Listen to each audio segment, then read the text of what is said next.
This band? I like this band. I wrote it down so I don't forget who they are. Oh, I remember.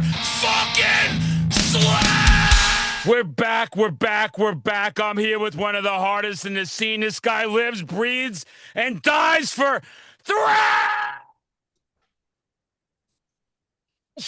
He talks about cruel bombs, but what bombs are nice? What bombs are nice? When comedians bomb, it's not nice. When they're bombing things all over the world, it's not nice. So Cruelbomb just makes sense. One of the sickest artworks I've ever seen in my life. Besides looking at myself in the mirror for Metal Horror Madman Alone Time, sometimes I look at the album cover. Does that make me sick?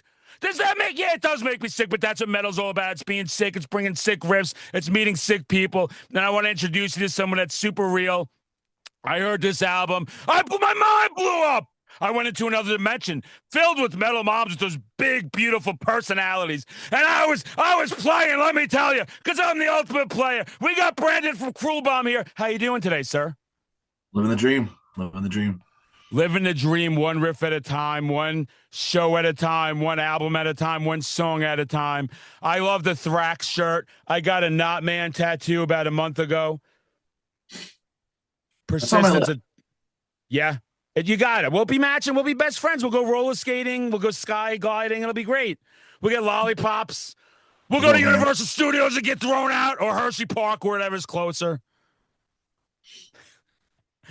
Matching tattoos. I love getting metal tattoos. Cruelbomb. Where'd the name come from? That's actually a really good question. So Cruelbomb had this huge infatuation with like nuclear warfare. I mean, what thrash band doesn't? But right. The Emperor, after we dropped the bombs on Japan, he called them the most cruel bombs, and I was like, "That's it. That's like." I checked it. I was like, "No one used it." And I'm like, "Perfect, cool. You can't top that."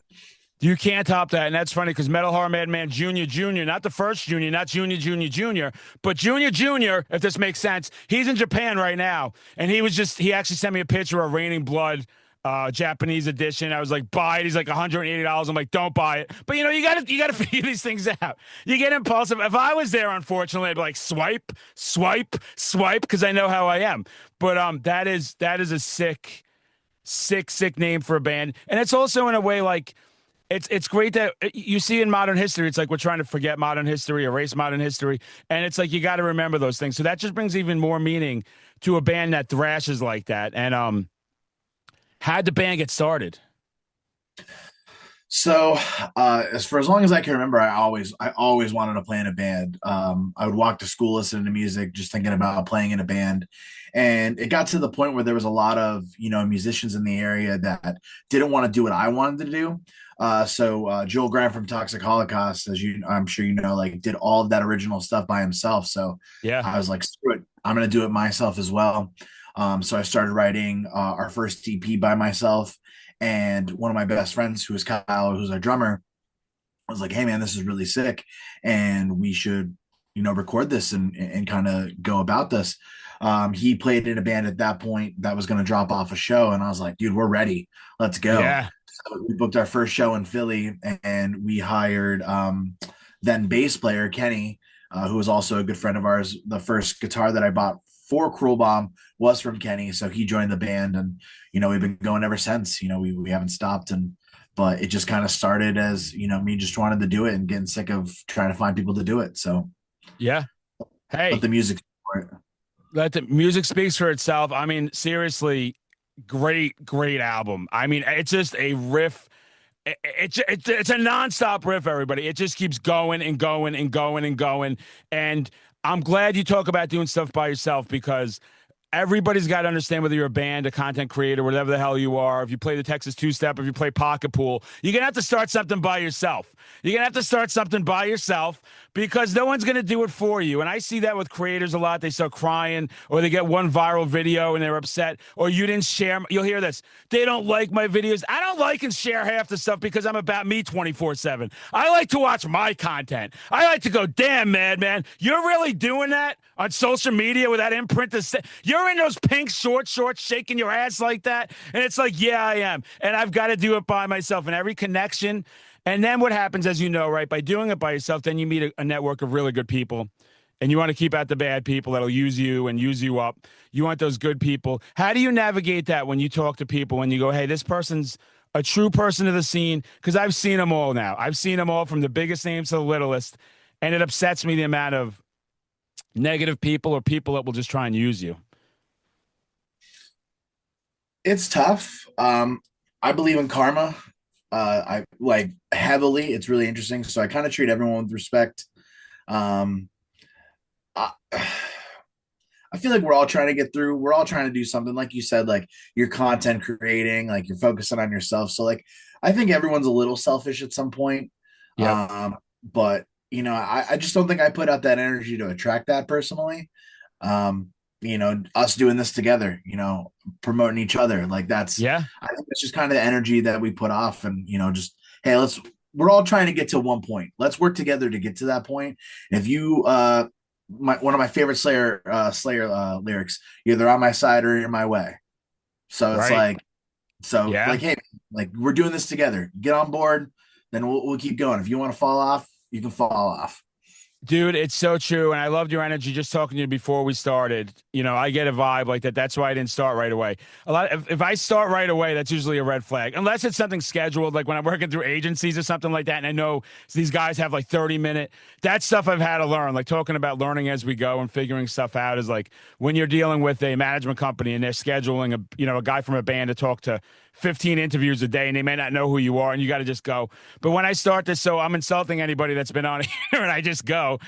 I get those vibes, and you see that too. Like when we do collaborations, when I'll put this out, I'll make a sick GIF and a picture, and it'll be something really crazy and stupid, and it'll be us in it. And I always invite, collab the band that's doing it or the content creators. Put it on your page, it's on my page, and most of the time they do. But sometimes you have people that are a bit full of themselves, and they think like, well, I'm not gonna. And it's like, oh, so you're gonna put in no effort. Well, then I'm not gonna put in much effort promoting that episode. You know what I mean? Because like, it's a two-way street, like you said, and I'm glad it's you gotta have you see it a lot though. You see a lot of creators and you see a lot of bands. I've learned the hard way of people that just started taking and taking and taking from me. Hey, can you link me up with this band? Hey, can you do this? Hey, I'm introducing them to people, but then when I'm out with them, they're kind of like not doing the same.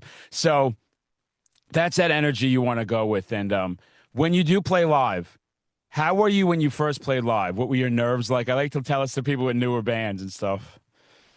Dude, I was a nervous wreck.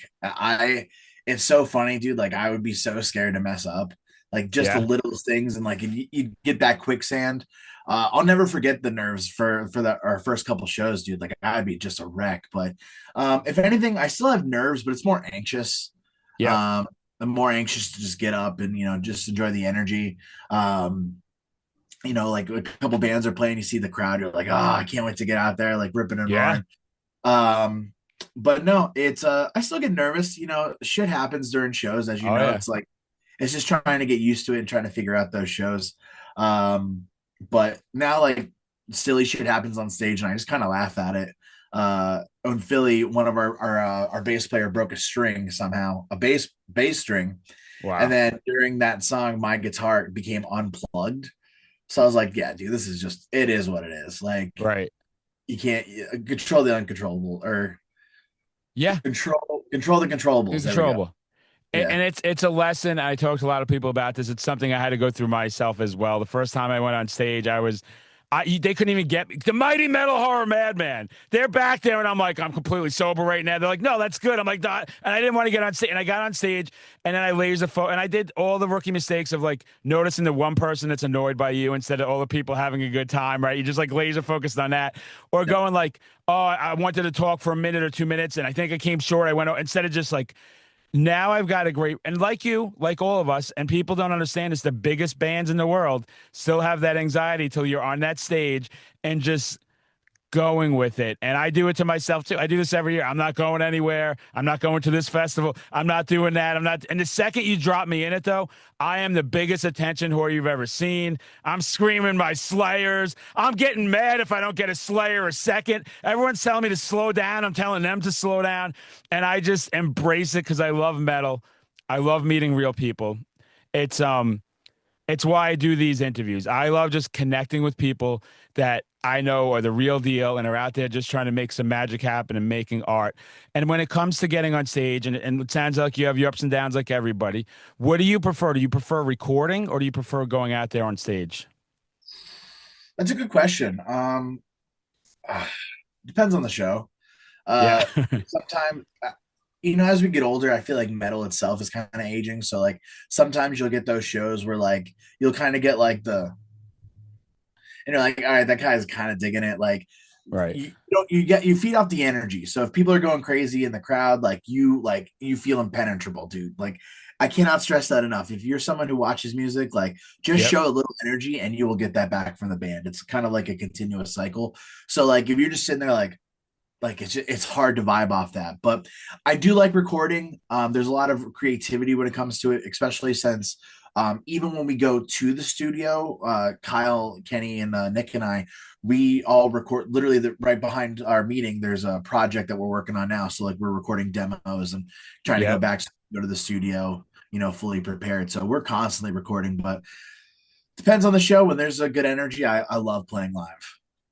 Dude, it's so true. It's so true. And it's something, my main purpose out there, as my strength has grown, as I become a godlike figure, a messiah, if you will, in the metal community, is when I show up to any festival where I went to ones last year with 70,000 people. I went to shows with 10 people. I literally am a Cruelbomb. You drop me off and I will get everybody going.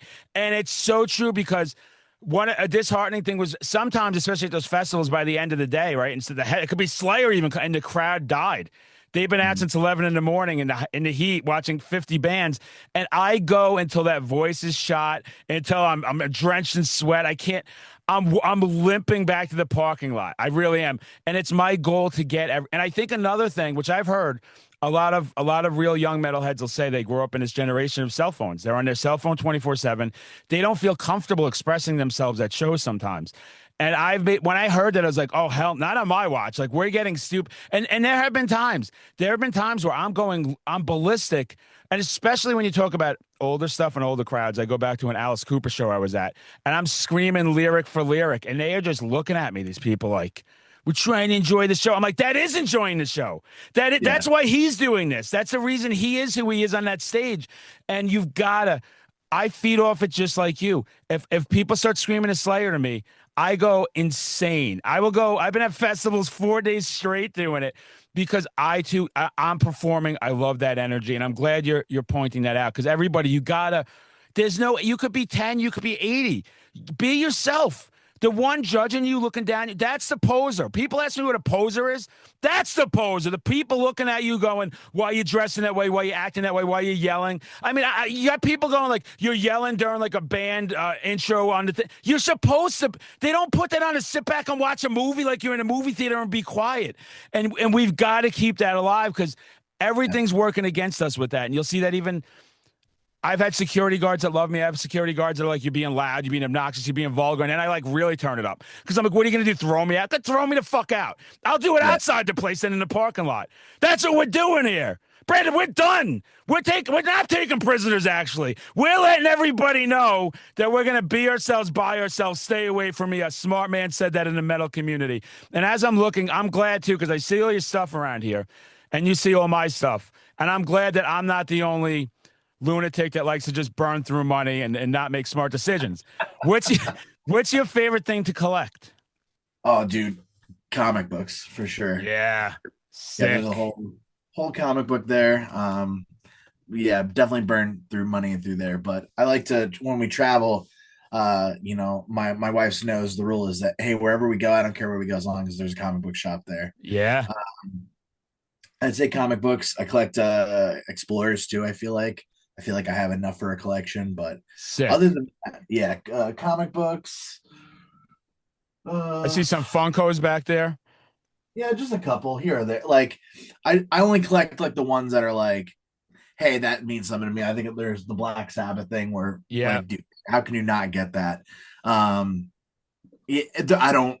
I used to work at GameStop. I saw people go and buy like every single pop that ever oh came out. yeah, That can never be me, dude. I got like all the Slayer ones. I got like the Motorhead yeah. one. Just Yep. the ones that Same. mean something to me. Those are the ones I kept. This may surprise everybody. I have a very addictive personality. So anything I start doing or collecting or getting into, same with the tattoos, where I got like, 1, 2 years ago, and then I'm nonstop. I can't. I'm going bankrupt from the things.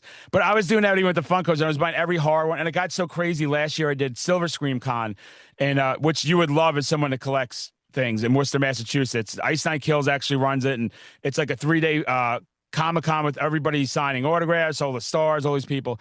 But I sold like almost all my Funkos. I had all the like original lineups and everything, and I was just like, I just don't need it.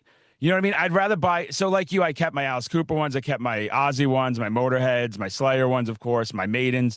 And there's a great place in Worcester called That's Entertainment, and that's a comic book store that you would go insane, and they have everything from everywhere. They're very old school. They do all kinds of things, but it seems a common thing of all of us metalheads to collect. I mean, we all Yeah. seem like we collect, right? It's something that just comes with the territory. When you collect, as far as bands, what bands have influenced you the most? What are your top 3 bands that you go, without them, Cruelbomb doesn't exist? See, someone asked me this the other day, and I forgot Anthrax, which Anthrax is definitely one of them. Yeah, Um, I want to make sure I nail it. sure. Anthrax is definitely on that list. There, and anytime someone says they're not supposed to be in the Big Four, that causes primal rage where I want to rip their head off. So let's skip Dude, that. the thing that I made a video one time too, as being an old school veteran metalhead, and I'm like, the Big Four when it was created was the 4 biggest thrash bands that sold and influenced more than everybody. Those 4 bands, it's not even close. It's not even, and I love my Exoduses, right, and my Testaments, and I love elite bands, the amount of thrash bands. But people start arguing, and I'm like, that's the 4. Those 4 have the most classic albums. They've sold the most and they've influenced the most. And Anthrax is a band that did it twice. They did it with Belladonna, and then Sound of White Noise comes out, and that thing was huge in '93 when metal was dead. Metal was dead. Metallica turned its back on metal, right? The load and reload stuff was coming. Bands couldn't sell tickets anymore. The whole scene died. Death metal was coming up, thankfully. Thankfully, we had death metal come take it. So yeah, not to interrupt you, but Anthrax. Oh, you're good. And Persistence of Time, by the way, that's my favorite. They rag on me for that. I'm like, yeah, that's sick. I thought of that tattoo. That's awesome. And that album is perfect. It's sonically perfect. The production's perfect. I think Belladonna never sounded better. I think the band never sounded tighter. And it's so crazy because so it's my favorite album. I mean, Among the Living is the best. And yes, that's the most thrash album. Yeah, definitely. Persistence of Time is my favorite, and it's really Same. funny because I read Scott Ian's book, and Joey got fired off that album because he felt that Joey couldn't, express how the lyrics actually felt, Right. which I thought was kind of crazy because I thought Joey did a really good job on that album. Yeah. With how he perceived, his vocals for that energy. And I think that's why I really, really like that album a lot. Like, even just Time to start off the album. Oh my God, dude. Like, so good. So good. Magical album.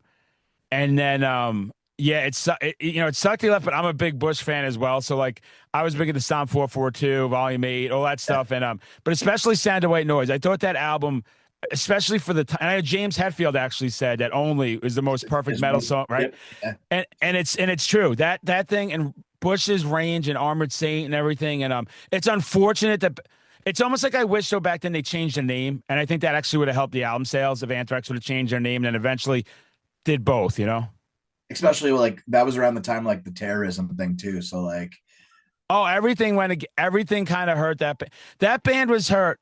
This is good. I mean, I'm still going to hold you accountable for your other 2 bands out of the 3. But I'm thinking of them. You're thinking as we're going, and I'm going. The thing people don't realize with them. So people like to say they don't this and that. It's like they also didn't get as big as the other 3, because to me they also did the joke aspect. Everybody else, like Slayer, was known as that aggressive, satanic, even though they weren't, but they were known as that, just brutal. Metallica and Megadeth, more serious lyrics and things of that, and then fighting for politics in general. People go, I'm like, no, they weren't choosing sides back then. No, this is what people forget. Metal and punk bands weren't really choosing sides. They were just talking anti-establishment, counterculture, like anti the system. That's a newer thing where everybody's getting on these sides. Like it was a thing of like people get mad at me because I'm just like, tear it all down, burn it all down, like fuck it all. Like I can't stand any of these assholes. I never could. But Yeah. Anthrax in particular, they did I'm the Man. And then they did, they were into rap metal and they were into having fun. And like they were so far ahead of their time that it definitely hurt them. All my friends, they were always the one they'd put at the bottom. And it was because, well, they're a joke band, the way they dress, the way they act, their hats are goofy, everything they're doing. But when they played, there was nothing funny about it. I mean, they are a serious band. And I'm so glad they're out there still doing it. Yeah. And like I'll never forget, dude. Oh my God, I think it's I'm a poser right now. I think it's Worship. Or no, what's Fight Until You Can't. Is that Worship? Yeah. I don't know. Right? Fight until I believe it is. Well, let's do a little research here. I remember when You're that not a song. poser. It's the thing is, here's the thing about metal. And I tell people this too, and they get mad about it. Is the newer albums are never going to be remembered as much as those classics. They're just not. It's no disrespect to them, but you're going to listen to Persistence of Time and everything. For All Kings is no. I thought you were right. Is it Worship? Worship music. Yeah, Fight Him Till You Can't. We were both right. You had me All second right, all guessing right. with that. You Yeah, really all threw me right. off there, and I'm like, but that's a great album. But me and Kyle, like there's like a thrash group that we all hang out around here, and that song came out, and we're like, dude, Anthrax is so fucking back. Like we were Oh, so fucking excited when that came out. Plus, I'm a and huge Walking Dead fan too, so like the whole mix. even better. Dude, that shirt design, dude, like everything was perfect about that release. I Oh, loved it. I got it. One of the highlights for me too is Mohegan Sun Casino in Connecticut. They have the Wolf Stand with the free shows, and Anthrax. Anthrax played the Wolf Stand in the center of the casino that's loaded with normies and old people, and they played in the Wolves, and it was the amount of people that were there. Like you couldn't get in. Like you go in, it's a 2-drink minimum, and you could sit there.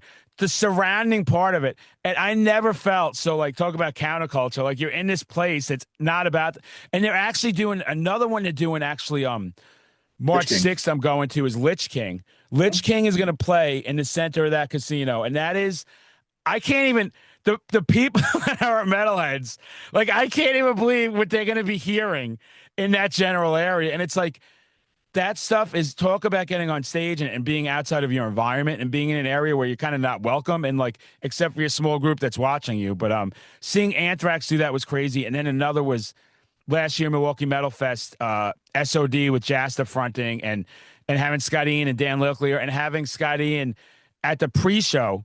He was at the pre-show doing some stuff with Jasta, and then he just walked through the crowd in front of all of it. And even the mighty metal horror madman who has girls cry and guys tweak out and takes pictures and is the ultimate metal icon was like, we just all got silent.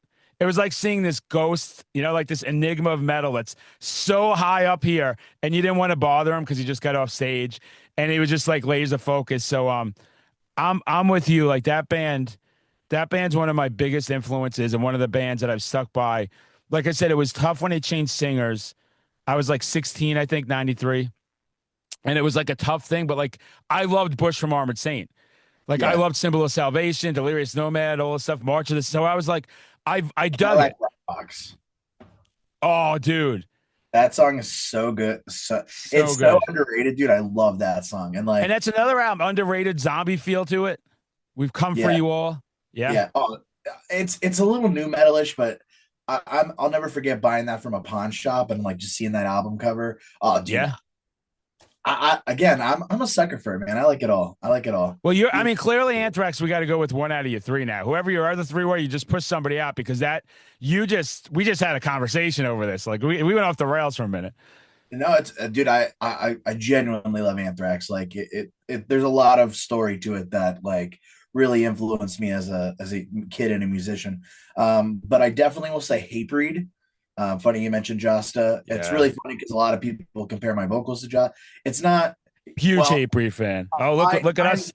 Mine's a little more obscure, but forever convicted for You're Never Hey, Alone. I'll get one up. That's fine. I'm not sensitive about it. No, I'm not no, gonna go cry. no, No, no. no, it's But you fine. It's you fine. have It's the fine. logo.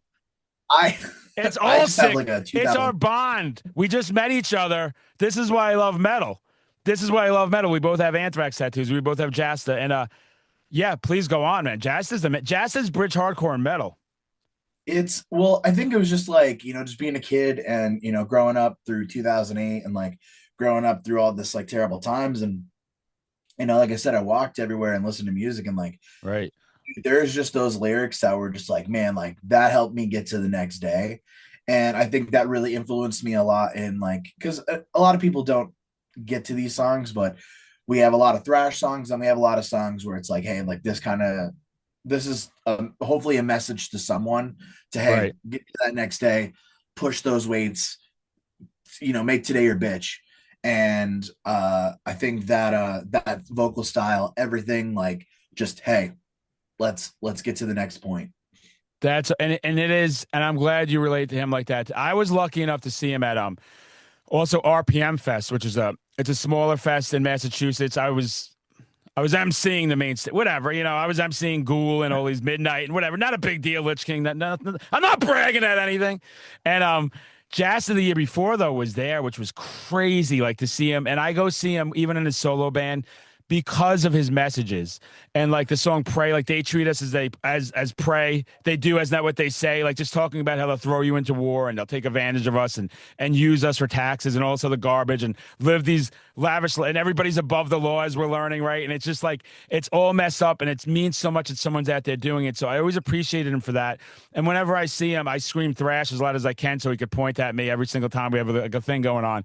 And then he did it in Milwaukee Metal Fest last year when he played Raining Blood, and I started assaulting people in the mosh pit and grabbing people and screaming in their face. And I don't go in there often, but I got so hyper.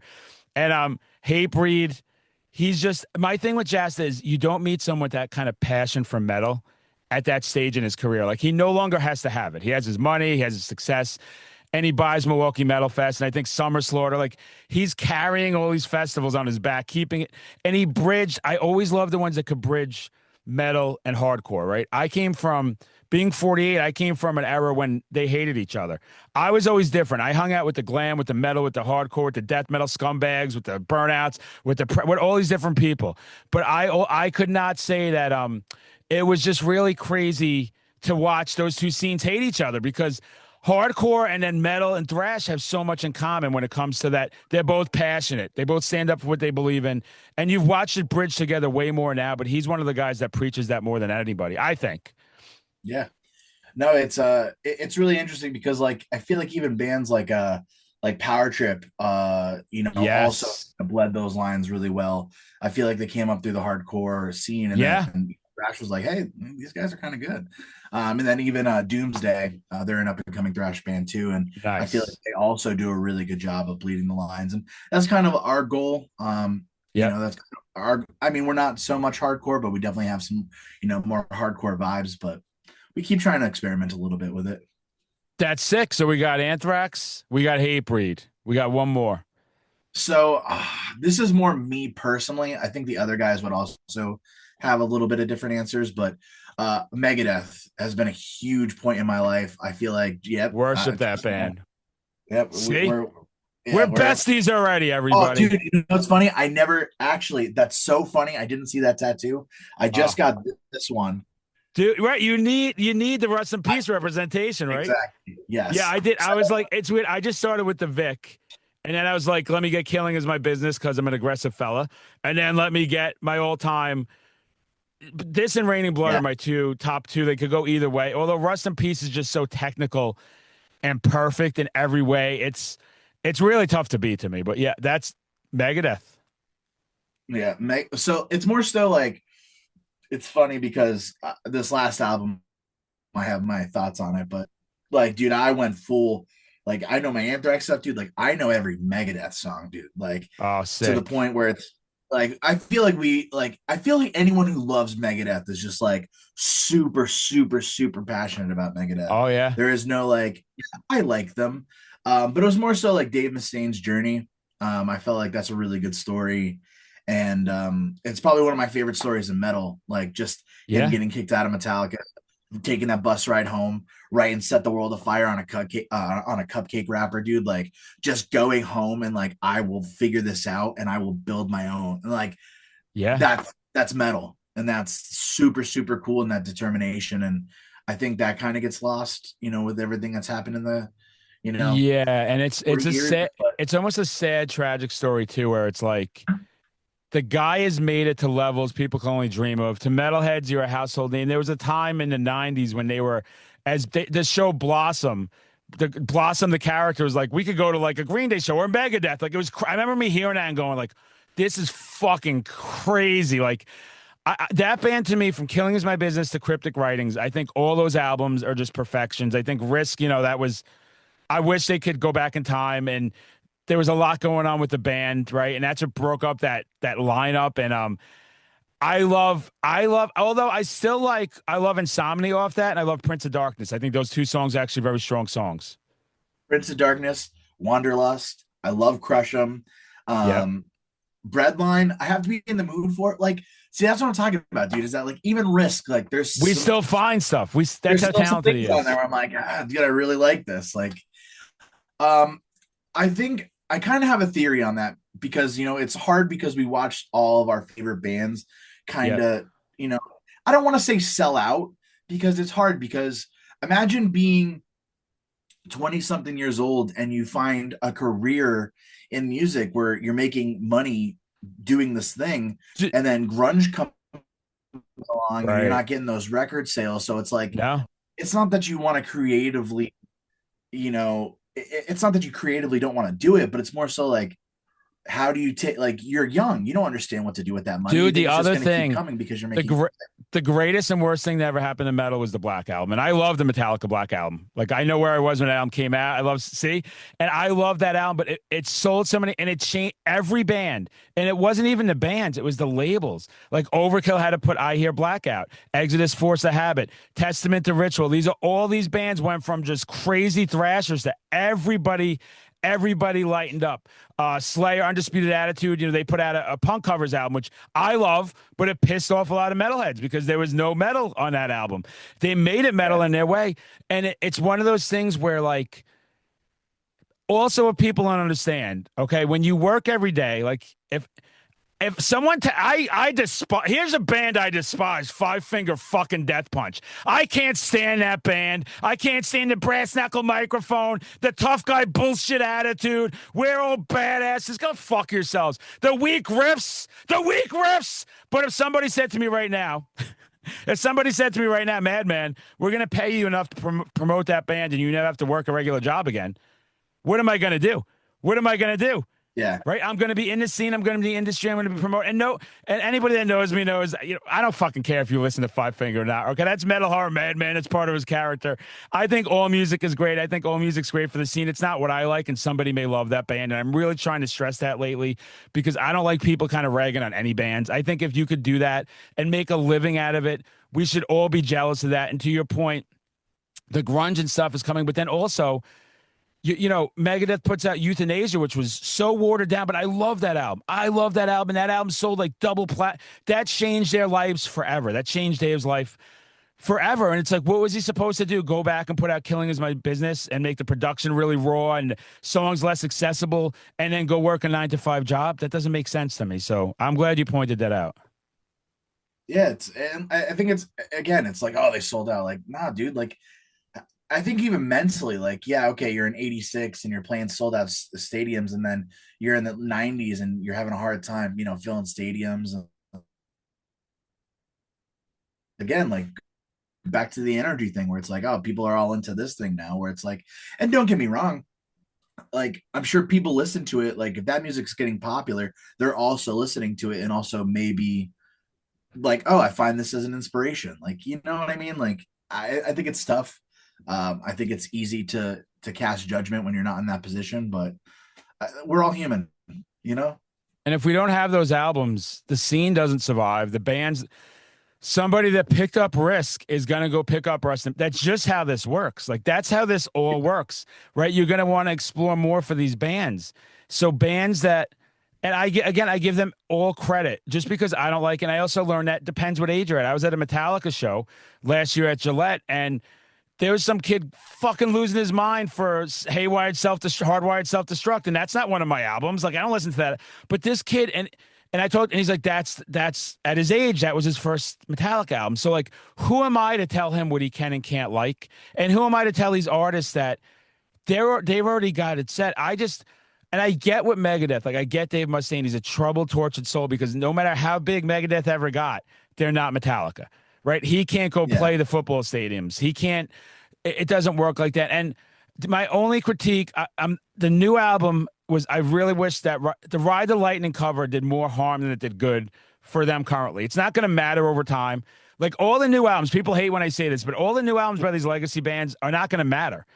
They're not going to matter over time. No one's going to go looking for 72. They're going to be looking for the classics, the Kill 'Em Alls, the Ride the Lightnings, and it's sad to say, but I've watched it like, AC/DC put out like whatever that was, Power. The albums get forgotten so fast. They come and go. They're hyped for a week and everybody fights over it. No, this is great. That's great. This is great. And then I've watched I'm a massive Alice Cooper fan. I've seen him 35 times. Nobody cares about his last 10 albums. Like they just don't. I do because I'm a super fan and like you're a super fan with bands, but I don't know. You made some great points. You're in a great band. You're doing great things. You got a great attitude. We need more people with attitudes like you in the scene. What's coming up next for Cruelbomb? Any shows coming up? Any new music coming out? We have a show tomorrow. We are playing in Allentown. It's our home away from home in Pennsylvania. We're going to be debuting some new songs, so hopefully we'll have some content for everyone. Okay. We're working on some new music now. Already have a title. We already have, it's going to be a concept. I'll kind of let that go. Little concept album. So me and Kyle have been kind of aggressively putting that together, and we want it to be dark for sure. So really excited about it. We are going to be re-releasing that vinyl that you have right behind you. Yeah. We only did This 100 cover. of those. Where'd the cover come from, dude? The cover is crazy. So World War II propaganda, of course, someone. So I'll explain it all because I love it. I love it, that cover so much. I'm so proud of it. Obviously Ed Repka, metal legend. It was always a dream of mine to have him do one of our album covers, so he got to do that one. That was our original idea for our first EP. Carl Dahmer did a great job with our first EP, but that was kind of like we wanted to go with that World War II propaganda-esque. Yeah. We kind of found out that we liked the military theme a lot, so like we wrote the song about the A-10, which is featured heavily in that album cover, and I love the Flying Tiger. So like adding that into the bomb was important. And then the back, we told him, we're like, hey man, the Ride of the Valkyries from Apocalypse Now, let's do that with A10s. Yeah. So that's that sick, was the inspiration of that. And yeah, so we kept it simple, kept it nothing too crazy, but I think the colors really pop a lot. I think it's really eye-catching. When it was in our local vinyl shop, I was like, oh dude, I know I'm biased because it's mine, but no, it's like, sick. I got excited it. when you sent it. Like I was really fucking pumped about this. I was like, this is crazy artwork. And it's not, guys, the artwork matches the album. The album's that good. I've listened to this multiple times. You've seen me pump you in my stories. I try and get the word out as much as possible. They're going to be out there playing. I'll give a shout out in the store because this won't be out by tomorrow. So I'll give a shout out that you guys are playing. We got new music coming. Where everyone can find you. Where can I find you? Instagram, Bandcamp. Where are you? Everything. Instagram. All of our merch is on Bandcamp, Spotify, Apple Music, Deezer, Tidal, or is it Triton? I don't know. Anything you listen to music on. And then we are trying to get up to Boston too. We are working on that currently. So we will hopefully be. We've been trying to get on RPM Fest since 2018. Yeah. So. Hey, if you're there, don't worry. I'll give you an introduction that you'll have to deliver after a Madman. You don't know the shit I said on stage there last year. I'm surprised I didn't get arrested. I was out of fucking control. One of my highlights is too. I do it for Ghoul, and whatever member was dressed as Captain Spaulding gave me like the biggest hug, and I connected with so many. I had bands when I'd fucking go off like a wrestler, and then they were like. Goblin was like, how we're supposed to follow this now, but you're going to be able to do it. You're going to be able, and they did do it. They delivered, and everybody delivered. And it's a sick time. You camp out for a few days. You have a fun time. There's food. There's all different like activities after dark. There was a out of control. Not supposed to have whiskey. Drank a bottle of whiskey. Metal Heart Madman screaming Slayers at 3 a.m. There was a lot going on there. He's a clean and sober madman right now. The guy's really straightened his act up. He's had to like recalibrate his life. But I'd be sick of. Would love to see you in person. Would love to get hop on stage and announce you guys. And like guys, everyone, you like how I invite myself? It's just what I do. I invite myself everywhere, and then and just watch you guys rip and deliver it. And so glad. It sounds like you have a lot of momentum going on, which I love too. Yeah, we're honestly, man, my New Year's resolution is to, no matter what, whatever it takes, make a fan a day, get this music into someone's hand, and try to build, our own legacy. I want someone to hold that record 40 years from now and talk about how we're talking about our heroes right now. Like that's deeply what I want in my life, and I want people to look at that album and talk about that album like we're talking about Persistence of Time and Rest in Peace. So. Yeah, dude, I love it. And then having this stuff before, it's like where I got the first Crypta album before they popped, right? And it gets re-released by a label and everything. And it's like you also have this stuff that's impossible to find over time because you have those first pressings. You were there with the band from the beginning. It's a sick, amazing album. Everything about it. Go buy the album. Go follow them. Listen to the music. Get to the shows. Be loud. Be super loud at the shows. Tell them the Madman instructed you to do that. Dude, it's been a pleasure. I'm so glad we finally got to link up here. We've been trying to do this for a little bit, but when you're a madman, the shit's all over the place. The guy's a mental patient. So thanks for showing up. Thanks for doing what you do. And we'll have you back on maybe in a couple of months with some updates and everything that's going on, and we'll go from there, dude. We love that. Thank you. Sick, man. Keep thrashing. You too, man. You'd love it, and I love it. It's more about what I'd love, just so everybody knows. But I'm glad you'd also like that as well. Thank you, sir. You got it, dude.